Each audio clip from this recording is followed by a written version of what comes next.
پہلی حدیث مولا علی سے لی ہے تاکہ اگر کوئی کہنا جی ابو بکر سے ثابت کریں فائدین جی عمر سے ثابت کریں عثمان سے علی سے،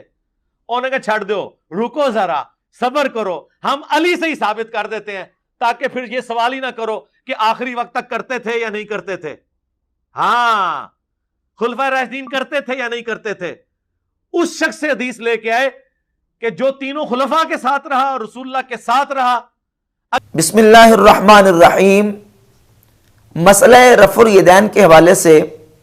مرزا جلمی کئی ایک بیانات ریکارڈ کروا چکا ہے اور اس مسئلے پر بہت زیادہ زور دیتا ہے، اور اس مسئلے کو بیان کرتے ہوئے مرزا جلمی جن چیزوں کا بہت زیادہ سہارا لیتا ہے ان میں سے ایک رسالہ ہے جز رفع الیدین، جو کہ امام بخاری رحمۃ اللہ تعالی کی طرف منسوب ہے۔ اس جز رفع الیدین کا حوالہ پیش کر کے احناف کے خلاف اپنی پوری دشمنی اور بغض نکالنے کی مرزا جلمی کوشش کرتا ہے۔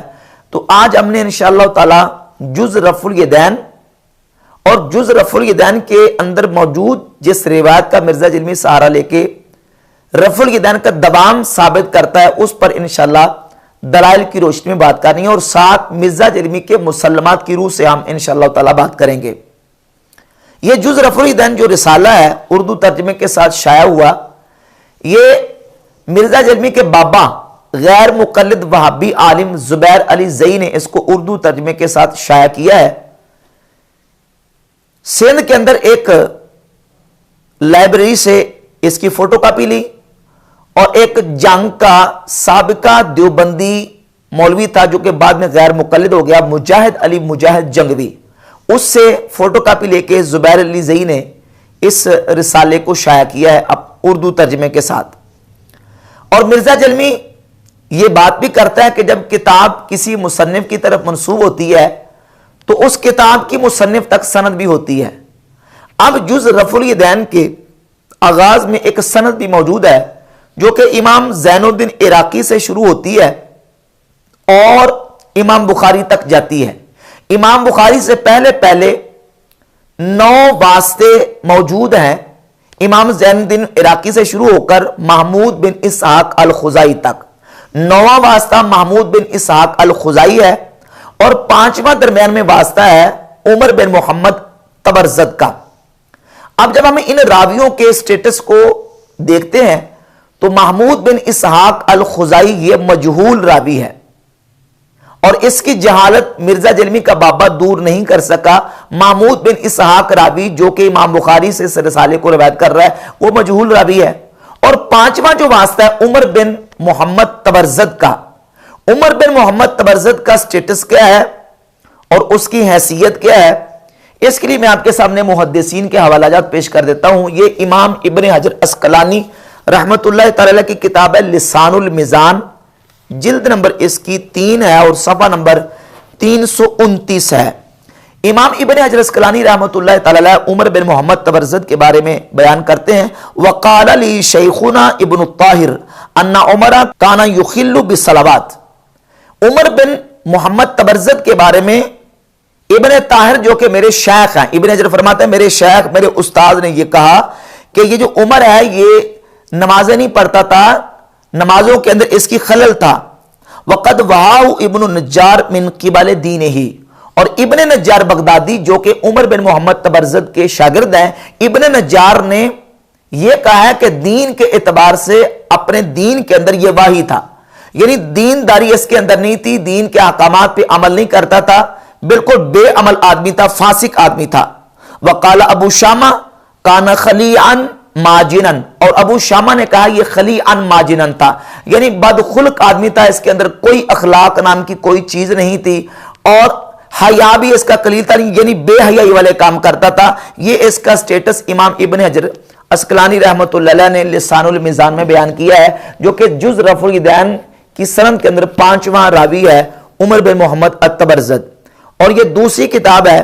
امام ذہبی کی المغنی فی الضعفاء، ضعیف راویوں کے بارے میں امام ذہبی نے جو کتاب لکھی ہے اس کی جلد نمبر 2 صفحہ نمبر 127 پہ لکھتے ہیں وقت تکلم فیہ، طبرزد کے بارے میں کلام کیا گیا ہے، اور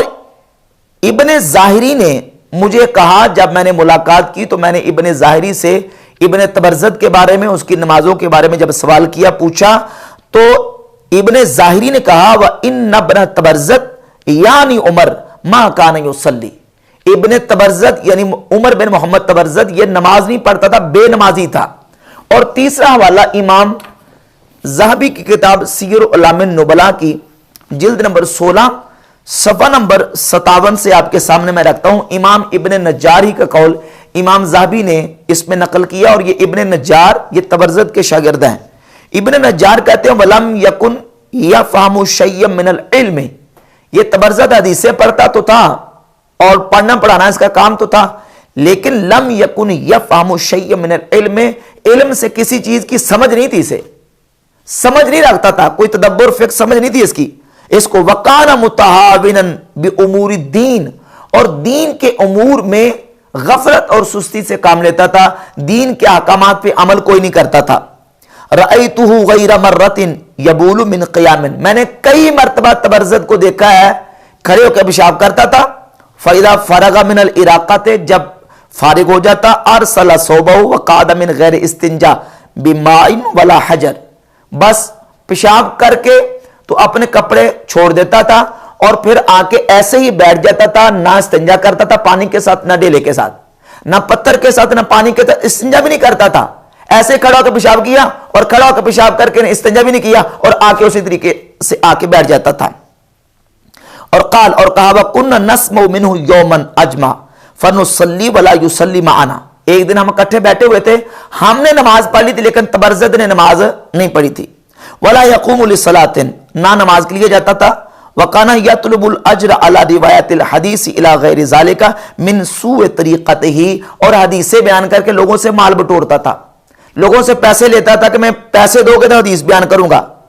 اور جتنا مال اس نے جمع کیا تھا لوگوں سے احادیث بیان کر کر کے ان سے مال جتنا بٹورا ہوا تھا اس کی زکوٰۃ بھی اس نے ادا نہیں کی تھی۔ یہ امام ابن نجار بغدادی نے اپنے استاد تبرزد کا سٹیٹس بیان کیا ہے، جس کو امام ذہبی نے سیر اعلام النبلاء میں ذکر کیا۔ اب دیکھیے کہ یہ جو تبرزد ہے یہ نماز نہیں پڑھتا تھا، طہارت کا اہتمام نہیں کرتا تھا، پیشاب کھڑے ہو کے کرتا تھا اور پھر بعد میں استنجا بھی نہیں کرتا تھا، نہ ڈیلے کے ساتھ نہ پانی کے ساتھ، اور ایسے کپڑے نیچے کر کے واپس آ کے اپنی مسجد میں بیٹھ جاتا تھا۔ یہ ہے سٹیٹس تبرزد کا۔ اور مرزا جلمی کے مسلمات کی روح سے ہم بات کریں گے۔ مرزا جلمی نے یہ فتویٰ دیا ہوا ہے، یہ بیان دیا ہوا ہے کہ بے نمازی دائرہ اسلام سے خارج ہے اور وہ کافر ہے، اس کا اسلام کے ساتھ کوئی تعلق نہیں، یہ مرزا جلمی بیان دے چکا ہے۔ ہمارے نزدیک قرآن و سنت کی روشنی میں بالکل واضح ہے، جو نماز نہیں پڑھتا وہ کافر ہے۔ جب وہ کافر ہے تو سودی نظام، اسلامی نظام، ایک کہانیاں چھوڑو۔ اور تبرزد بے نمازی تھا، اور مرزا کے فتوے کی روح سے تبرزد مسلمان نہیں ہے۔ اور یہ جو جز رفع الیدین کتاب ہے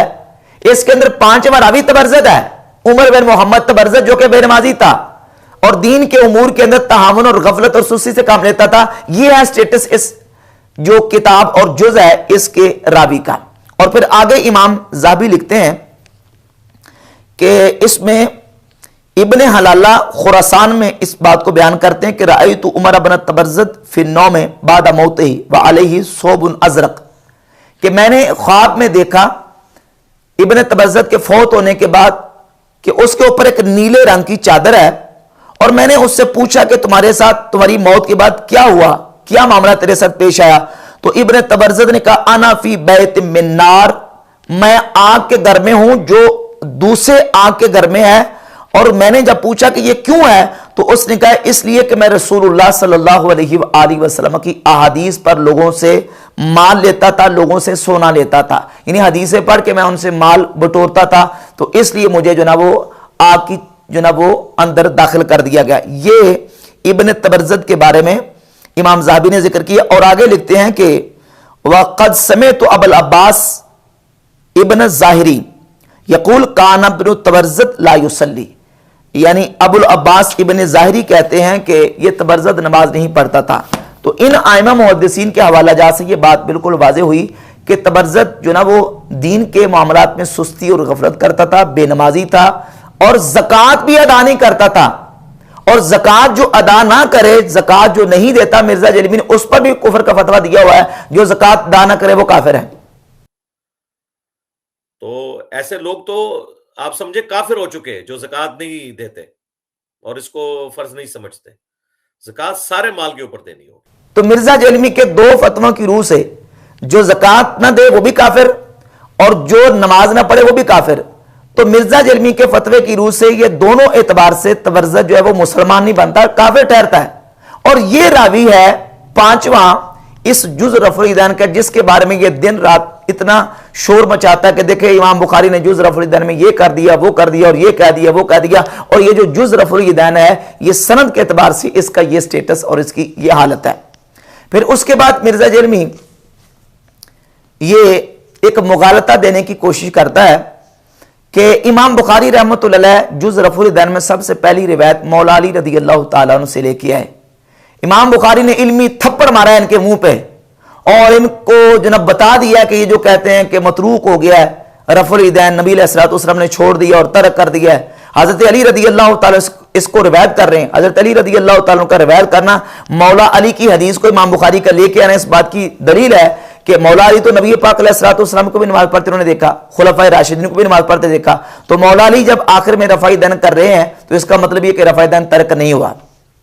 جبکہ اب یہ دیکھیں جو بات اس کی خواہش کے مطابق آتی ہے نا تو فوراً اس کو پک کر لیتا ہے اور جو اس کی خواہش کے خلاف ہوتی ہے اس کی تعویل کرتا ہے. ایک روایت سنن ابی داؤد کے اندر 754 نمبر موجود ہے کہ سیدنا عبداللہ ابن زبیر رضی اللہ تعالیٰ عنہ بیان کرتے ہیں کہ نبی پاک صلی اللہ تعالیٰ علیہ وآلہ وسلم نماز میں اپنے دائیں ہاتھ کو بائیں ہاتھ پر رکھا کرتے تھے. دائیں ہاتھ کو بائیں ہاتھ پر نماز میں رکھا کرتے تھے اور یہ سنت ہے. اب اس حدیث سے ہاتھ نماز میں باندھنا سنت ثابت ہو رہا ہے. سیدنا عبداللہ ابن زبیر رضی اللہ تعالیٰ عنہ اس کو بیان کر رہے ہیں. لیکن چونکہ اس نے یہ مسئلہ بیان کرنا تھا کہ ہاتھ چھوڑ کے نماز پڑھنا افضل ہے تو مصنف ابن ابی شیبہ کے اندر ایک روایت موجود ہے اور وہ بھی مؤول اور محتمل ہے اور وہ بھی صرف ایک فعل کا بیان ہے، قول نہیں ہے، کہ حضرت عبداللہ بن زبیر رضی اللہ تعالیٰ عنہ نماز میں ہاتھ چھوڑتے تھے. اس میں یہ صراحت نہیں ہے کہ وہ قیام کی حالت میں چھوڑتے تھے یا رکوع کے بعد چھوڑتے تھے. اب چونکہ اس نے یہ کھینچ تان کے کرنا تھا کہ قیام کی حالت میں چھوڑتے تو اس روایت کا سہارا اس اثر کا سہارا لے کے اس روایت کو پس پش ڈال دیا. کہتا ہے اس کا مطلب یہ ہے کہ عبداللہ بن زبیر رضی اللہ تعالیٰ عنہ یہ جو حدیث بیان کر رہے ہیں کہ نبی علیہ الصلوۃ والسلام دائیں ہاتھ کو بائیں ہاتھ پر رکھتے تھے یہ ان کے نزدیک منسوخ تھی. اس پر تر رہا یہ کہ سنن ابی داؤد میں عبداللہ ابن زبیر کی اپنی روایت ہے کہ دایاں ہاتھ بائیں پہ رکھنا سنت ہے. لہٰذا اب آپ یہ بھی نہیں کہہ سکتے کہ عبداللہ ابن زبیر کو یہ پتہ ہی نہیں تھا کہ دائیں ہاتھ بائیں پہ رکھنا سنت ہے. اب وہ راوی حدیث بھی ہو گئے اس کے باوجود وہ ہاتھ چھوڑ کے نماز پڑھ رہے ہیں. تو اس کے دو معنی ہیں. ایک معنی تو ہے بڑا سافٹ سا کہ وہ دونوں طریقوں کو سنت سمجھتے ہیں کہ عبداللہ ابن زبیر ہاتھ باندھنے کو منسوخ سمجھتے تھے کیونکہ جسے یہ پتا ہو کہ ہاتھ باندھنا سنت ہے اور وہ ہاتھ چھوڑ کے نماز پڑھے تو دو ہی معنی ہیں کہ یا وہ دونوں طریقوں کو سنت سمجھتا ہے یا وہ ہاتھ باندھنے کو منسوخ سمجھتا ہے. اور محدثین کی ترتیب جو ہے وہ یہی ہے کہ پہلے منسوخ حدیثیں آتی ہیں پھر ناسخ. تو اس سے یہ ثابت ہوا کہ ایک جو عمل ہے نبی کریم علیہ الصلوۃ والسلام کا صحابی اگر اس کو روایت کرتا ہے تو مرزا جیلمی کے مسلمات کی روح سے وہ نبی علیہ الصلوۃ والسلام کا دائمی اور ہمیشہ کا عمل اس سے ثابت نہیں ہوتا. یعنی صحابہ کرام رضی اللہ تعالیٰ عنہم نبی پاک علیہ الصلوۃ والسلام کے بعض اعمال اور بعض افعال ایسے تھے جو آپ علیہ الصلوۃ والسلام نے ترک کر دیے تھے لیکن صحابہ کرام نے بعد میں اس کو روایت ضرور کیا ہے کہ ہاں نبی علیہ الصلوۃ والسلام اس طرح کیا کرتے تھے. صحابی کا محض کسی بات کو روایت کر دینا اس کے سنت ہونے اور اس کے ہمیشہ کا اور دائمی عمل ہونے کی دلیل نہیں ہے. اب یہ جو روایت ہے جز رفع الیدین کے آغاز میں روایت نمبر 1 امام بخاری لے کے آئے سیدنا مولا علی رضی اللہ تعالیٰ عنہ سے کہ نبی پاک علیہ الصلوۃ والسلام نے نماز شروع کرتے رکوع جاتے رکوع سے اٹھتے اور 2 رکعت کے شروع میں ہاتھوں کو اٹھایا. یہ مولا علی رضی اللہ تعالیٰ عنہ سے روایت ہے علی سبیل تسلیم علی سبیل تنزل ہم بات کر رہے ہیں. اگر اس روایت کو 2 منٹ کے لیے صحیح مان لیا جائے ابھی تو انشاءاللہ اس پر بات کرنی ہے ہم نے کہ اس روایت کی حیثیت کیا ہے 2 منٹ کے لیے مان لیا جائے تو یہ ایک عمل کی روایت ہے مولا علی کا عمل نہیں ہے. مرزا جیلمی کو ایک اثر اور ایک صحیح سند کے ساتھ حدیث بیان نہیں کر سکتا ذخیرہ حدیث سے نہیں دکھا سکتا کہ مولا علی رضی اللہ تعالیٰ عنہ نے کبھی نماز کے اندر رفع الیدین کیا ہو، رکوع جاتے رکوع سے اٹھتے اور تیسری رکعت کے شروع میں. ایک بھی مرزا جلمی کے پاس روایت اور اثر اور حدیث موجود نہیں ہے. جس حدیث کا سہارا لے کے مولا علی رضی اللہ تعالیٰ کا عمل ثابت کر رہا ہے وہ مولا علی کا اپنا عمل ہی نہیں ہے، وہ تو نبی علیہ الصلوۃ والسلام کا عمل روایت کر رہے ہیں. اور پھر وہ جو روایت ہے اس روایت کی حیثیت کیا ہے وہ میں آپ کے سامنے رکھ دیتا ہوں. امام بخاری کی طرف منسوب جو جز رفع الیدین ہے اس کے اندر اس کا رقم 1 ہے، یعنی پہلے نمبر پہ اس کو لے کے ہے. اس میں مرکزی راوی ہے عبد الرحمن بن ابی الزناد. عبد الرحمن بن ابی الزناد راوی اس روایت کا مرکزی راوی ہے، اور اس کے اندر رفع الیدین کا ذکر کرنے میں اس کا تفرد بھی ہے، کیونکہ عبد الرحمن بن ابی الزناد سے زیادہ ثقہ، اوثق اور اثبت راوی جب اسی حدیث کو ابو رافع والی حدیث کو عبید اللہ بن ابو رافع والی حدیث کو بیان کرتے ہیں تو اس میں رفع الیدین کا ذکر نہیں کرتے. یہ دیکھیے صحیح ابن حبان ہے، امام ابن حبان کی، امام ابن حبان نے اپنی صحیح میں اس کو ذکر کیا ہے 1772 نمبر، اور یہ امام دارقطنی کی سنن دارقطنی ہے، اور اس میں بھی امام دارقطنی رحمہ اللہ نے اس روایت کو ذکر کیا ہے. اس کا نمبر ہے 1125 نمبر.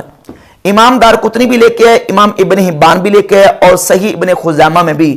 یہ روایت مولا علی رضی اللہ تعالیٰ عنہ سے موجود ہے. عبد الرحمن بن ابی الزناد موسیٰ بن عقبہ سے روایت کرتے ہیں، اور موسیٰ بن عقبہ عبداللہ بن فضل ہاشمی سے، اور وہ عبد الرحمن بن عارج سے، اور وہ عبید اللہ بن ابی رافع سے، اور وہ مولا علی سے. جب موسیٰ بن عقبہ سے ابن جریج اس حدیث کو بیان کرتے ہیں تو اس میں رفع الیدین کا ذکر نہیں آتا، اور جب عبد الرحمن بن ابی الزناد روایت کرتا ہے تو اس میں رفع الیدین کا ذکر آتا ہے. اور یہ عبد الرحمن بن ابی الزناد اس کا سٹیٹس کیا ہے، اس کی حیثیت کیا ہے؟ یہ الکامل فی ضعفاء الرجال، امام ابن عدی کی کتاب ہے، جلد نمبر 4 میرے پاس مطبوعہ دارالفکر ہے، صفحہ نمبر 1585. فعبد الرحمن بن ابی الزناد قال ضعیف، امام یحییٰ بن معین کہتے ہیں کہ عبد الرحمن بن ابی الزناد ضعیف ہے. اور دوسرا قول ذکر کیا کہ عبد الرحمن بن ابی الزناد ضعیف، کہ یہ ضعیف ہے. اور یہ امام ابن الجوزی کی کتاب کتاب الموضوعات، اس میں روایت نمبر 1004 کے تحت امام ابن الجوزی کہتے ہیں قال المصنف هذا حدیث لا يصح عن رسول اللہ صلی اللہ علیہ وآلہ وسلم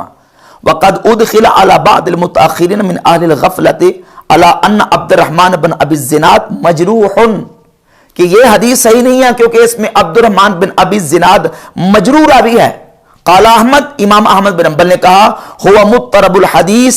یہ مضطرب الحدیث ہے. وقال یحییٰ لا یحتج به، اور امام یحییٰ بن معین نے کہا کہ اس کی حدیث سے دلیل نہیں پکڑی جا سکتی. یہ تذکرۃ الحفاظ ہے، امام ذہبی کی کتاب، اور جلد نمبر 1 ہے اور صفحہ نمبر 182. لکھتے ہیں وضعفہ عبد الرحمن بن مہدی، امام عبد الرحمن بن مہدی نے اس کو عبد الرحمن بن ابی الزناد کو ضعیف قرار دیا.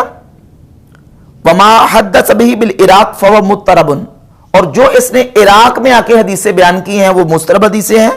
وتکلم فیہ مالک، اور امام مالک رحمہ اللہ نے بھی اس میں کلام کیا ہے. اور یہ امام ذہبی کی ایک اور کتاب ہے المغنی فی الضعفاء، اس میں عبد الرحمن بن ابی الزناد کا صفحہ نمبر 605 پہ ترجمہ ذکر کیا ہے. امام ذہبی لکھتے ہیں کہ عبد الرحمن بن عبداللہ بن ابی الزناد مشہور وثقہ وضعفہ النسائی، بعض نے توثیق بھی کیا ہے لیکن امام نسائی رحمہ اللہ نے اس کو ضعیف قرار دیا ہے. آگے چلیے، امام نسائی کا حوالہ میں آپ کے سامنے پیش کرتا ہوں. یہ کتاب الضعفاء والمتروکین ہے امام نسائی کی، یہ امام بخاری کے تاریخ الصغیر اس کے ساتھ یہ چھپی ہے، اور یہ غیر مقلد وہابیوں کا ادارہ احیاء السنہ درجاک گجرانوالہ. اس میں صفحہ نمبر 296 پہ امام نسائی کی جو کتاب الضعفاء والمتروکین ہے اس سے یہ حوالہ نمبر 367 نمبر یہ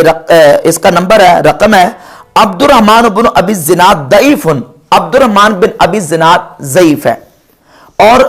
یہ جمہور محدثین کے نزدیک عبد الرحمن بن ابی الزناد ضعیف ہے، اور اس کا آخری حوالہ میں آپ کے سامنے پیش کرتا ہوں. یہ امام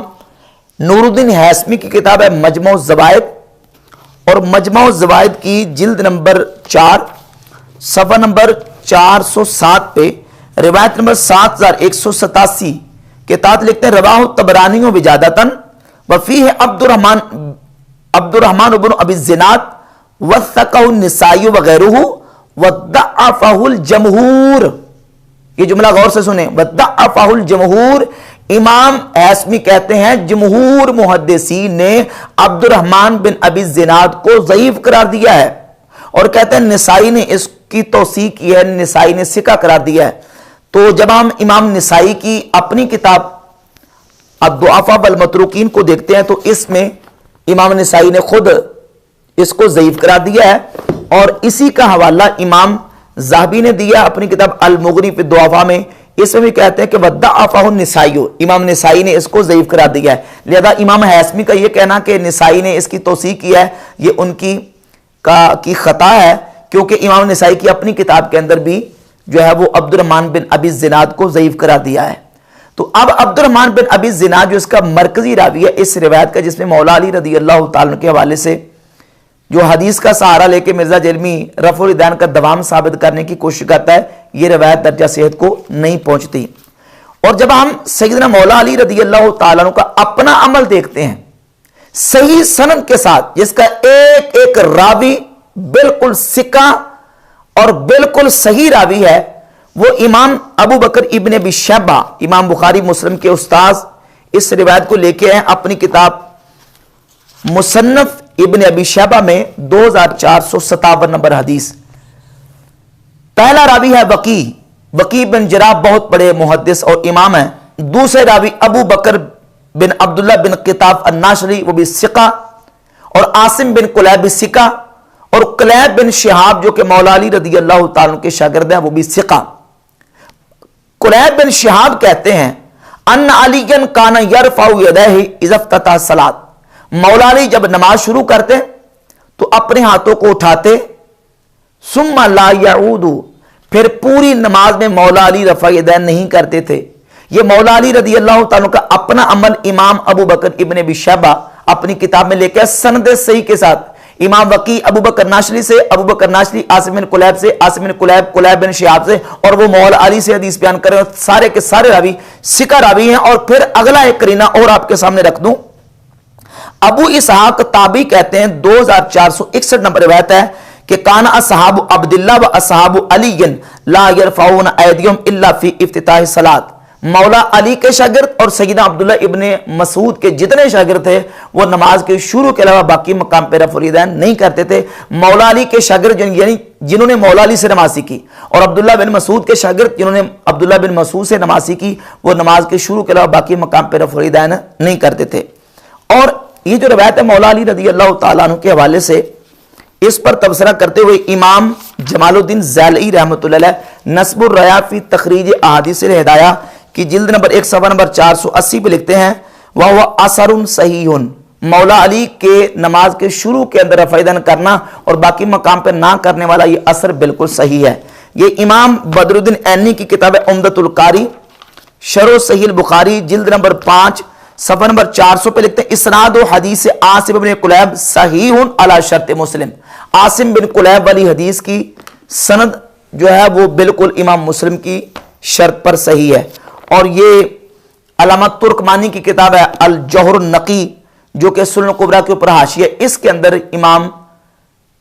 ترکمانی نے اس کی سند کو, اس کے رجال کو ثقہ قرار دیا. اور یہ شرح معانی الاثار ہے امام ابو جعفر محمد بن سلامہ الطحاوی کی جلد نمبر 1 صفحہ نمبر 146, اس پر امام طحاوی رحمۃ اللہ علیہ نے مولا علی رضی اللہ تعالیٰ کی اس اثر کو صحیح قرار دیا. بحمد تعالیٰ تمام ثقہ راویوں سے یہ حدیث مصنف ابن ابی شیبہ میں 2457 نمبر موجود ہے کہ مولا علی نماز کے شروع کے علاوہ باقی مقام پہ رفع الیدین نہیں کرتے تھے, اور مولا علی کے شاگرد بھی نماز کے شروع کے علاوہ باقی مقام پہ رفع الیدین نہیں کرتے تھے. جو مرزا جرمی نے جز رفع الیدین کے شروع سے پہلے نمبر پہ جو روایت جو ہے جز رفع الیدین کے اندر موجود ہے وہ لے کے آیا, تو وہ روایت